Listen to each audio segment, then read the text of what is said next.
V's trek through the forest. The forest swallowed her whole.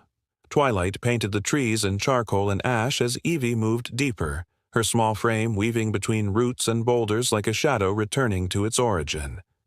The wind whispered through the pine needles, but no birds called. No squirrels chattered. No deer darted away from her presence. Just silence. The kind that presses down on your ears, like the world itself is holding its breath. Her boots scraped over ancient stones slick with moss. She followed the path without thinking, her body moving through memory, not logic. Past the crooked birch that looked like a hook across the shallow creek where she once dropped her favorite hairband, and finally, the ravine. This was the place. 3 years ago, it had been a playground, a wild wonderland of ferns, foxgloves, and laughing cubs. Now it was silent as a tomb. Evie's heart pounded. Then it happened. A low rustle behind her. Then to the left. Then, from the shadows across the ravine, they emerged. All 4. 1 massive, scarred. 2 flanking protectively. And 1 limping badly, shoulder slick with dark, clotted blood. Evie didn't run. She stood, hands down, breathing hard, as 4 beasts the size of nightmares stared her down. And then they stopped moving. The first encounter. Their bodies went rigid. One of the bears took a cautious step forward, then halted again. It was him. Ash. Even larger than the others, his fur darker now, his frame nearly 7 feet tall on all 4s. His old scar, now a jagged white slash from neck to shoulder, seemed to pulse as he lowered his head. Evie's throat tightened. Her fingers trembled. Ash made a sound, low, guttural, not a growl, not a roar, not of threat, but of recognition. He took 1 more step forward. The others held back, uncertain. And then, as if pulled by gravity, Ash leaned his face forward and pressed his nose softly into the air, toward her. Her feet moved on their own. 1 step, 2. Then, a heavy thud. One of the bears collapsed. Blood smeared the rocks beneath its shoulder, gushing from a deep gash lined with torn metal. A poacher's snare. Its breathing was labored. Its eyes fluttered. They weren't attacking the ranger base to harm anyone. They were seeking help. Understanding the message. Evie dropped to her knees. Ash let out another whimper and gently nudged her hand toward the wounded bear. She swallowed hard, steadying herself. Slowly, she placed her palm on the injured bear's fur. Warm, coarse, shaking. She looked up at Ash. His eyes held something human, not in appearance but in understanding, in urgency. "Help her!" Evie's lips parted, and she began to hum, the old lullaby, the one her mother used to sing when the wind howled through the cabin and Ash curled up outside the door, listening through the glass. The melody floated through the trees like a ghost coming home. Ash's ears twitched. The others' heads lowered, slowly, like reverence. They remembered. These weren't wild animals anymore. They were something else now, something tethered to her. The real threat revealed. Evie examined the wound, rusted wire embedded in muscle. Beneath the matted fur near the bear's leg, her fingers brushed something smooth and broken. She froze. A GPS tracker, ripped out, shattered, barely blinking. It hadn't failed. It had been destroyed, just like the camera at the ranger base. Ash hadn't attacked out of rage. He had destroyed the surveillance because someone was tracking them, and not for research. Evie's father had once mentioned something. People who didn't want bears protected. Illegal hunters, land developers, poachers who saw conservationists like her parents as obstacles. Evie stared at the broken tracker. These bears had been hunted, driven out, injured, blamed. They had nowhere else to go, no one left to trust, except her. Evie makes a daring plan. She looked up at Ash, her fingers curling into fists. I know a place, she whispered. The others raised their heads. It's far, but there's a cabin. My parents' old one. I think it's still there. Ash's eyes never left hers. You followed me once, she said. Let me lead you now. She stood, turning toward the north ridge, where an overgrown game trail wound through cliffs and ravines to a hidden valley her family used to visit for research. The journey would be brutal. Days, maybe. But there, they'd be safe. There, she could clean the wounds. There, she could make the world see the truth. The bears rose as one. She took her first step. They followed without hesitation. Cliffhanger ending. The group moved slowly at first. The wounded bear leaned against another for support. Ash stayed close to Evie, always a half-step behind, like a guardian. By nightfall, they reached a clearing ringed by tall pines. Evie paused to catch her breath, her flashlight flickering as she scanned the treetops. Then, something caught her eye. A flash of red, a dot, glowing faintly on Ash's shoulder. No, a whisper of compressed air, a hiss, a snap. The shot rang out. Evie screamed. Ash buckled. Everything blurred into white. Cold open. Unthinkable chaos. The emergency sirens wailed like wounded animals. Rangers dropped their coffee mugs mid-sip, bolting to their radios as a garbled transmission came through. 4 hostiles. Repeat, 4. Moving fast near base perimeter. They're not backing off. We need backup now. Outside the ranger base at Smoketail National Park, something impossible was happening. Through the cold, trembling branches of the tree line, 4 massive wild bears emerged, one by one, eyes gleaming, fur matted, muscles rippling like a coordinated strike team. They weren't scavenging. They weren't hunting. They were charging. Vehicles were overturned. Equipment was shredded. A motion-triggered surveillance drone caught a chilling clip of one bear, larger than any local ranger had seen, walking straight toward a high-mounted camera and swiping it clean off the tree like swatting a fly. Black screen. Static. The bears were not acting like bears. They were acting like soldiers. Rangers under siege. By noon, 2 rangers were already down. One gored in the thigh by a charging sow, the other thrown 10 feet into a stack of firewood. He survived, but the terror in his eyes said it all. These bears. They're reading us, he muttered in shock. They're watching before they move. Attempts to subdue the animals were met with failure after failure. Tranquilizer darts were fired, but the bears ducked and weaved unnaturally, almost like they'd seen them before. Motion sensor cages were tripped with rocks, sticks, clearly tampered with. One ranger swore he saw a bear using its paw to dismantle a snare before disappearing into the shadows. Helicopters hovered overhead. Loudspeakers were deployed. Noise deterrents, rubber bullets, and beanbags. Nothing worked. The bears weren't responding like wildlife. They were acting with purpose. Worse, they kept coming back to the same location, the same spot near the abandoned East Tower, every single time. Why that place? What's there? Why won't they leave? No one had an answer. The public panic and mystery. News outlets caught wind of the chaos by day's end. 4 rogue bears terrorize ranger base. Experts baffled. Park locked down. They move like they're trained. Mutation, military, mass panic spreads as rangers fall. The town below Smoketail was gripped in a cold, irrational fear. Schools shut down. Families began boarding windows. Some packed bags. Others stocked their pantries like it was the end of days. Online, hashtags like Bear Invasion and a Smoketail Mystery trended globally.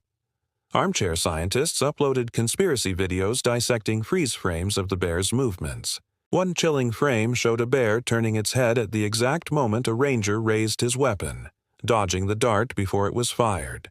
The video racked up 2 million views in 12 hours. This isn't normal bear behavior. Something happened to them, or someone made them this way. Panic was in the air, but no one was listening to the girl watching quietly from the living room floor. Enter the girl, Evie, age 11. Evie didn't flinch. She sat cross-legged on the rug, face lit only by the blue flicker of the screen. Her grandmother paced behind her, mumbling about the mayor, the weather, the sirens. But Evie said nothing, until the third news clip showed a close-up of the lead bear barreling toward a Ranger Jeep. Her breath caught. The scar on the bear's neck, a silver slash through dark fur. She knew that mark. "I think I know those bears," she said. Her grandmother froze. "Sweetheart, what did you just say?" Evie stood, still staring at the screen. The live feed showed tranquilizer guns being loaded into crates, helicopters lined up. She could feel something inside her twisting, breaking. "They were my friends," she whispered. The old woman paled. "Evie, don't say things like that. I lived in that forest," Evie said louder now. "Before the accident. Before they said Mom and Dad died in that storm. We weren't just living there. We were part of it. And they followed me. The cubs. They followed me." Her grandmother moved to hush her, but Evie pulled away. The memories were flooding back now. Vivid, clear, alive. Flashback seeds. Her mysterious bond. She was 8, small and barefoot. Her father used to laugh, calling her the wild little cub. Her parents, wildlife biologists, had built their cabin deep within Smoketail for isolation, research, and peace. But it was Evie who first found the dens. Evie who tiptoed past her parents to watch the cubs wrestle in the moss. Evie who fed them scraps of fish and berries when no one was looking. And then there was Ash, the smallest but boldest. He waited for her every morning, black fur with a grayish burn mark behind one ear. He would sit beneath the window and huff until she came outside. He'd nuzzle her shoulder, let her braid flower stems into his fur. He'd fall asleep when she sang. Her parents didn't stop her.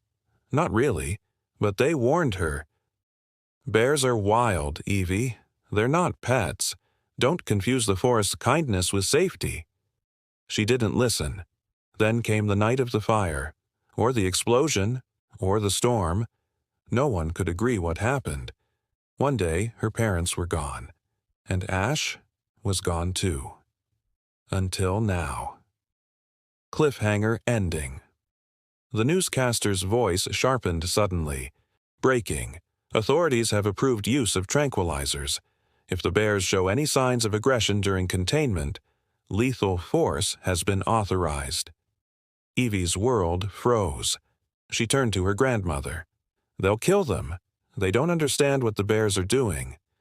"Evie, please don't talk like this. You've been through so much, that place. I have to go." The words came from somewhere deeper than her mind, an instinct buried beneath 3 years of silence. Her grandmother reached for her, but Evie was already gone. She packed a flashlight, her worn hiking boots, a tiny pinecone necklace her mother made, and an old waterproof notebook, the one with drawings of Ash, of the dens, of the stone they used to sit on to watch the moon. She waited until her grandmother drifted to sleep in the recliner, TV still flashing, tranquilizer guns still gleaming. And as the first sliver of dawn cracked across the mountains, Evie slipped through the front door. The woods were colder than she remembered. Every tree branch whispered her name. Every step deeper felt like coming home. The wind howled like a beast through the ravaged trees, snow curling like smoke around the abandoned cabin at the forest's edge. Somewhere, deep within the storm, a sound, a cry, pierced the wilderness. Evie was 12 when her world cracked in two. She hadn't meant to run so far. She hadn't meant to get lost.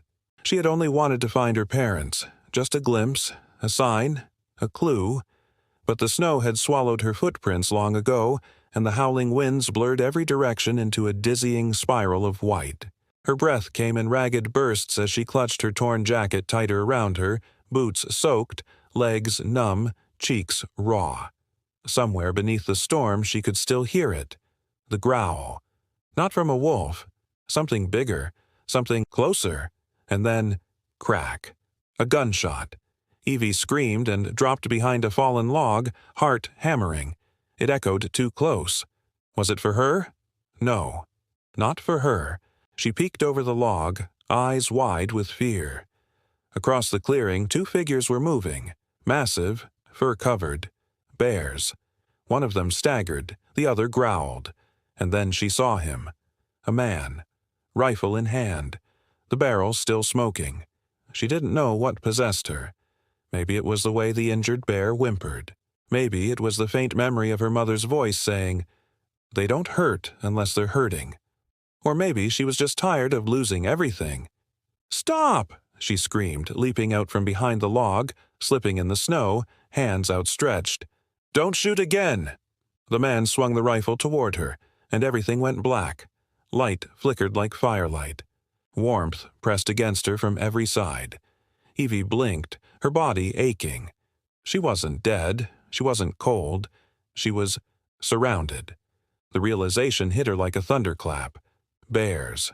She was inside the cabin, but not alone. 4 bears curled around her. 2 smaller, 1 large and jet black, 1 still bandaged. Her brain screamed at her to run, but her body couldn't move.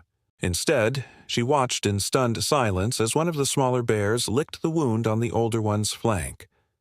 The black bear, Ash, she would come to call him, stood by the door like a sentinel, nose twitching every few seconds. They had brought her here, carried her. She should have been terrified, but instead, she was warm, safe, and that terrified her more than anything else. The cabin was old. Dust layered everything like icing on a forgotten cake. But under the bed, buried in a rotted chest, she found it. Her mother's journal. Her fingers trembled as she flipped through the pages. Handwriting looped and rushed. Diagrams of bear dens, migration patterns, notes about illegal traps, Polaroids taped in with yellowing corners. One photo made her gasp. It was a photo of her mother with Ash when he was just a cub. On the back, "He's smarter than you think." Evie flipped the page and found the real story. Her mother had uncovered something dark before she disappeared. An illegal bear trafficking ring. Logging corporations funding poachers to destabilize the bear population. Then lobbying to strip the forest's protected status to drill and mine it. Evie's breath caught in her throat. No one had ever believed her when she said her parents hadn't just vanished. But now she had proof. That night the bears grew restless. Ash paced. The others growled low, barely audible over the wind. Evie stepped outside for a moment, just a moment to breathe. And then she saw them. Red dots in the dark. She ducked instinctively, heart pounding. Men. With thermal scopes. They weren't looking for her. They were looking for the bears. Evie's breath hitched as she crawled back into the cabin. She had to think. Fast. The poachers were closing in. Evie remembered the things her parents had taught her. Bears never run straight. They zigzagged to confuse scent trails. She dragged pine sap across the cabin walls, masked their presence with crushed wild mint, and scattered old bear dung down the path leading away from the real den. Then she did the unthinkable. She climbed a tree with a hollow and hid inside, just as her father once taught her. From there, she watched. The men split up, following the wrong tray, langry, confused. But Evie's trap held. They didn't find the cabin? Not yet. A cry for help inside the cabin. She found the emergency transmitter. It was old, weak. A single green light blinked every few seconds. She pressed the button. "Help. This is Evie Callahan. My parents were researchers. They're gone. I'm with the bears. They're being hunted, please. Someone needs to stop them. I have evidence. I have static." She tried again and again, but all she got was silence, till finally, "Evie." A voice crackled through. She froze. "Ranger Tully here. Evie, is that really you?" She blinked, tears rising. "Yes." A pause. "I believe you." The guardians, one of the poachers, circled back. He was smart. He noticed the wrong angles, the broken branch. He followed instinct, not the false trail. Evie saw him from the trees. Her heart dropped. She couldn't reach the cabin fast enough, but someone else could. Ash. He moved like a ghost through the snow, silent, focused. The man raised his rifle butt. Ash didn't stop. Didn't attack either. Instead, he barreled forward, forcing the poacher to stumble back right into a snow-covered pit Evie had marked earlier. He fell with a scream. Ash stood over the hole, staring down, massive and still. Not a killer, a protector. The next morning, the sky shook. Lipe's heart leaped as she ran to the clearing. But it wasn't rescue. It was a raid. Men in black with guns drawn. They'd found the signal. The bears stood outside the cabin now, Ash at the front. They growled not in aggression, but warning. Evie grabbed her mother's journal, heart thudding. This was it. If she didn't speak now, they'd be slaughtered. She stepped into the open, hands raised, notebook tight in her fist. If you want the truth, she shouted over the rotor blades, listen to me now. And then cut to black. Snow still clung to the cabin roof as the sky above filled with noise. Helicopters thudding, drones buzzing, voices crackling through radios. The line of rangers and officials, clad in black and green, inched forward with rifles raised. In front of them stood a barefoot 12-year-old girl, Evie Callahan. Her clothes were torn, her skin scratched, her face flushed with cold and firelight, but she didn't flinch. Behind her stood Ash, the massive black bear, flanked by 3 others. The smallest one still had a bandage across its leg. Evie's work. None of them growled now. They stood still, waiting. Cameras broadcasted the moment live across the nation. Journalists had arrived just moments before, tipped off by a ranger who broke protocol to leak the truth. The world was watching. Evie raised her voice. This forest was protected for a reason, and it's not the bears that broke the law. It's the people who came for their home. She lifted her mother's weathered journal, its spine cracked, pages trembling in the wind. Inside this book are names, photos, audio recordings, dates. My parents knew what was happening, that these poachers weren't just hunting. They were sent, paid, to frame these animals as dangerous, so this land could be cleared and sold. She turned a page, showing a photo of Ash as a cub beside her mother, smiling. You shot him once already. If you shoot again, you're not just killing wildlife, you're silencing the truth. Silence. And then, movement. Ash stepped forward, slowly, calmly. He passed Evie's side, his paws crunching softly in the snow. Every rifle clicked to ready. Evie didn't move. Ash stopped beside her and looked directly at the line of rangers. His eyes locked with the nearest soldiers. Then, without sound, he sat, still, peaceful. The other 3 bears followed, the girl, the bears, side by side, a living wall between destruction and the wild. The world saw it all, live, and something shifted. This wasn't fear, this was trust. The footage ignited like wildfire. Within minutes, the live stream hit every platform, shared, re-uploaded, rebroadcasted. Comment sections exploded. Her stand with Evie trended in 34 countries. Celebrities reposted clips with crying emojis and furious captions. How is a child doing more for the planet than our own government? This is what corruption looks like. This is what humanity looks like. Public pressure built to an unstoppable wave. Investigations opened immediately. Names listed in the journal were subpoenaed. The corporation backing the forest development denied involvement, until the audio files, hidden in the journal's back flap, were released to the press. Voice recordings, executives, orders. Make the bears look violent. We'll handle the rest. Arrests followed, sanctions hit. The forest's protected status wasn't just renewed, it was expanded. Evie didn't just save the bears, she woke the world. The forest that nearly took her now carried her name, the Callahan Wildlife Sanctuary. Spanning thousands of acres of newly protected land, it became the first co-managed sanctuary in the region, scientists and local tribes working side by side to safeguard its future. And at its heart, Evie. She didn't want awards, didn't want cameras, but she accepted one role: honorary ambassador. Not for humans, for the bears. She visited often, walking the trails with quiet respect, sometimes accompanied by a ranger, sometimes alone. The bears remained wild, but watched her from a distance. Except Ash. He still came close. Not tame, just trusting. His legend grew fast. Children across the country studied him in school. Filmmakers begged to make documentaries. Plush toys flew off shelves. But Evie knew something they didn't. Ash didn't care about fame. He only cared about peace. A year passed. Spring returned, painting the valley green again. Evie hiked alone to the cabin, now restored and preserved, used for field study and quiet visits. She walked through the trees that once saved her life, past the pit where a poacher had once fallen, past the stream where the youngest bear learned to fish. There, near the edge of the clearing, something caught her eye. A carving in the bark of an old pine tree. Faded but unmistakable. Her father's handwriting. To protect the wild, first listen to its silence. Tears slipped down her cheek.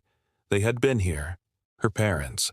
They had stood in this very place, dreaming of a future no one believed in. Now, it existed. And then, branches rustled behind her. Evie turned. Ash emerged from the tree line, older, heavier now. His coat gleamed under the sunlight. But he wasn't alone. 3 small cubs tumbled out behind him, play-fighting, wobbling over roots. Evie's breath caught in her throat. Ash had become a father. He looked at her, and without a sound, bowed his head. Evie sat on the porch of the old cabin, notebook in hand, cubs chirping in the distance. She looked out over the forest, alive, wild, free, and smiled.